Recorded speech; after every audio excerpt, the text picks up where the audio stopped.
ಮಧ್ಯಾಹ್ನ ಭವಾನಿ ರೇವಣ್ಣ ಅವರಿಗೆ ನಿರೀಕ್ಷಣಾ ಜಾಮೀನಿನ ಕುರಿತು ಭವಿಷ್ಯ ಏನಾಗುತ್ತೆ ಅನ್ನೋದು ಗೊತ್ತಾಗುತ್ತೆ.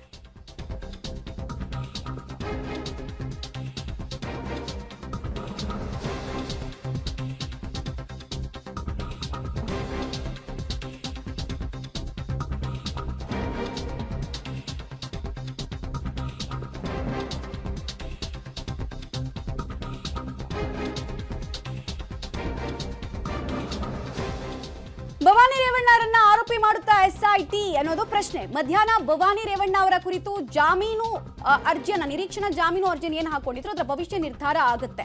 ಅದಕ್ಕೂ ಮುಂಚೆನೆ ಭವಾನಿ ರೇವಣ್ಣ ಅವರಿಗೆ ನೋಟಿಸ್ ಕೊಟ್ಟಿರೋದ್ರಿಂದ ಎಸ್ಐಟಿ ಅಧಿಕಾರಿಗಳ ಲೆಕ್ಕಾಚಾರ ಏನು, ಈ ಪ್ರಕರಣದಲ್ಲಿ ಇವರನ್ನು ಕೂಡ ಆರೋಪಿಯನ್ನಾಗಿ ಮಾಡಲಾಗತ್ತಾ? ಇಲ್ಲಿ ತನಕ ನಿಮ್ಗೆ ಈ ಪ್ರಕರಣದಲ್ಲಿ ಭವಾನಿ ರೇವಣ್ಣ ಅವರು ಆರೋಪಿ ಅಲ್ಲ, ಕೇವಲ ದೂರುದಾರಿಯ ಪುತ್ರ ಕೊಟ್ಟಿರುವಂತಹ ದೂರಿನ ಒಂದು ಭಾಗದಲ್ಲಿ ಭವಾನಿ ರೇವಣ್ಣ ಅವರ ಹೆಸರನ್ನ ಮೆನ್ಷನ್ ಮಾಡಿದ್ದಾರೆ ಅವರು. ಅಂದ್ರೆ ಅವ್ರು ಕರೆದ್ರು ಹೀಗಾಗಿ ಹೋದ್ರು ಅಂತ ಹೇಳಿ. ಸೊ ಇಲ್ಲಿ ತನಕ ಅವರನ್ನ ಆರೋಪಿ ಮಾಡಿಲ್ಲ, ಅಕ್ಯೂಸ್ಡ್ ಮಾಡಿಲ್ಲ.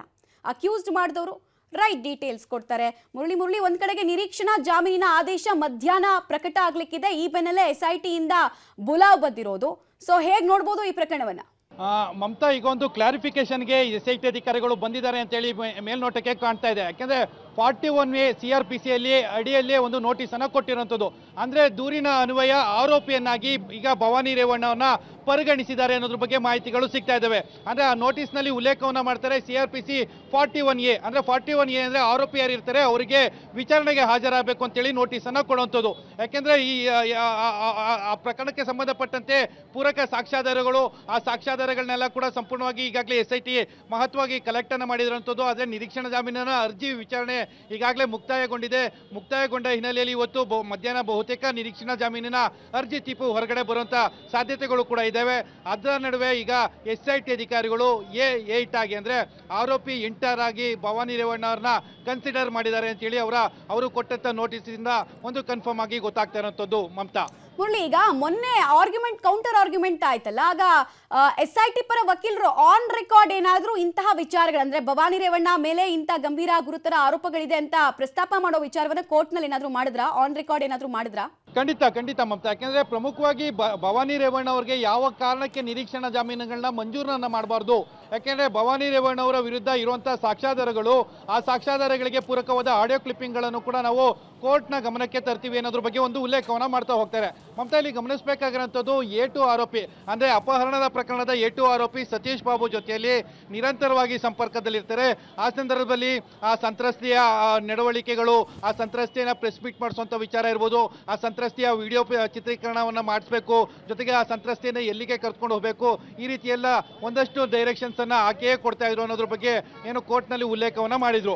ಅದರ ಮೂಲಕ ಒಂದು ಸ್ಪಷ್ಟವಾಗಿ ಗೊತ್ತಾಗ್ತಾ ಇದೆ ಇದು ಭವಾನಿ ರೇವಣ್ಣ ಅವರ ಕೈವಾಡ ಇದೆ. ಭವಾನಿ ರೇವಣ್ಣ ಅವರ ಕೈವಾಡ ಇರೋ ಹಿನ್ನೆಲೆಯಲ್ಲಿ ಅವರಿಗೆ ನಿರೀಕ್ಷಣಾ ಜಾಮೀನನ್ನ ಮಂಜೂರು ಮಾಡಬಾರ್ದು ಅಂತ ಹೇಳಿ ಒಂದು ವಾದವನ್ನ ಮಂಡನೆ ಮಾಡಿದ್ರು. ಅದಕ್ಕೆ ಕೌಂಟರ್ ಆಗಿ ಭವಾನಿ ರೇವಣ್ಣ ಪರ ವಕೀಲರು ಕೂಡ ಒಂದು ವಾದವನ್ನ ಮಾಡ್ತಾರೆ. ಸಂದೇಶ್ ಚೌಟ್ ಅವರು ಭವಾನಿ ರೇವಣ್ಣ ಅವರು ಇದರಲ್ಲಿ ಎಲ್ಲೂ ಕೂಡ ನೇರವಾಗಿ ಇನ್ವಾಲ್ವ್ಮೆಂಟ್ ಆಗಿದ್ದಾರೆ ಅನ್ನೋದಕ್ಕೆ ಪೂರಕ ಸಾಕ್ಷಿಗಳಿಲ್ಲ.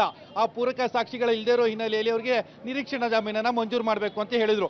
ಜೊತೆಗೆ SIT ಪರ ವಕೀಲರು ಕೂಡ ಹೇಳ್ತಾ ಇದ್ರು ಇದು ಓಪನ್ ಕೋರ್ಟ್ ನಲ್ಲಿ ಸಾಕಷ್ಟು ಮಾಹಿತಿಗಳನ್ನ ಬಹಿರಂಗವಾಗಿ ಹೇಳಲಿಕ್ಕೆ ಸಾಧ್ಯ ಇಲ್ಲ, ಮುಚ್ಚಿದ ಲಗೋಟೆಯಲ್ಲಿ ನಾವು ನಿಮಗೆ ಮಾಹಿತಿಯನ್ನು ಕೊಡ್ತೀವಿ ಅಂತೇಳಿ ಕೂಡ ಹೇಳಿದ್ರು. ಇದೆಲ್ಲದರ ಬೆಡ್ನ ನಡುವೆ ನಿನ್ನೆ 30ನೇ ತಾರೀಕು ನಿನ್ನೆ ಸಂಜೆ ಅವರಿಗೆ ನೋಟಿಸ್ ಅನ್ನ ಸರ್ವ್ ಮಾಡಿದ್ದಾರೆ. 24 ಗಂಟೆ ಒಳಗೆ ಅಂದ್ರೆ ತುರ್ತಾಗಿ ವಿಚಾರಣೆಗೆ ಹಾಜರಾಗಬೇಕು ಅಂತೇಳಿ ನೋಟಿಸ್ ಅನ್ನ ಕೊಟ್ಟಿರುವಂತದ್ದು. ಅದು ಆರೋಪಿಯನ್ನಾಗಿರಿಸಿಕೊಂಡು ನೋಟಿಸ್ ಅನ್ನ ಕೊಟ್ಟಿರುವಂತದ್ದು. ಇದ್ರ ಮೂಲಕ ಸ್ಪಷ್ಟವಾಗಿ ಗೊತ್ತಾಗ್ತದೆ ಇವತ್ತೇನಾದ್ರೂ ಭವಾನಿ ರೇವಣ್ಣ ಅವರಿಗೆ ನಿರೀಕ್ಷಣಾ ಜಾಮೀನು ಮಂಜೂರಾಗಲಿಲ್ಲ ಅಂದ್ರೆ, ಅವರ ಅರ್ಜಿ ವಜಾಯಿತು ಅಂದ್ರೆ ಭವಾನಿ ರೇವಣ್ಣ ಅವರ ಬಂಧನ ಕಟ್ಟಿಟ್ಟ ಬುತ್ತಿ ಅನ್ನೋದು ಈ ಮೂಲಕ ಸ್ಪಷ್ಟ ಆಗ್ತಾ ಇರುವಂತದ್ದು. ಮಮತಾ, CRPC 41A ಅಡಿ ಯಾವಾಗ ನೋಟಿಸ್ ಅನ್ನು ಕೊಡ್ತಾರೆ ಅಂದ್ರೆ, ಪೊಲೀಸರು ಇನ್ವೆಸ್ಟಿಗೇಷನ್ ಒಂದು ಪ್ರಕರಣದಲ್ಲಿ ಮಾಡಿದಾಗ ಪ್ರಾಥಮಿಕ ತನಿಖೆಯಲ್ಲಿ ಇವರ ಪಾತ್ರದ ಬಗ್ಗೆ ಆರೋಪ ಏನ್ ಕೇಳಿ ಬಂದಿತ್ತು, ಅದಕ್ಕೆ ಸಫಿಷಿಯಂಟ್ ಡಾಕ್ಯುಮೆಂಟ್ ಪೊಲೀಸರ ಹತ್ರ ಇದೆ ಅಂದಾಗ CRPC 41A ಅಡಿಯಲ್ಲಿ ನೋಟಿಸ್ ಕೊಡೋ ಕೆಲಸ ಆಗತ್ತೆ. ಸೊ ಆ ಮೂಲಕ ಆರೋಪಿಯನ್ನಾಗಿಸುವಂತಹ ಪ್ರಕ್ರಿಯೆಯಲ್ಲಿ SIT ಅಧಿಕಾರಿಗಳು ಇದ್ದ ಹಾಗೆ ಇದೆ.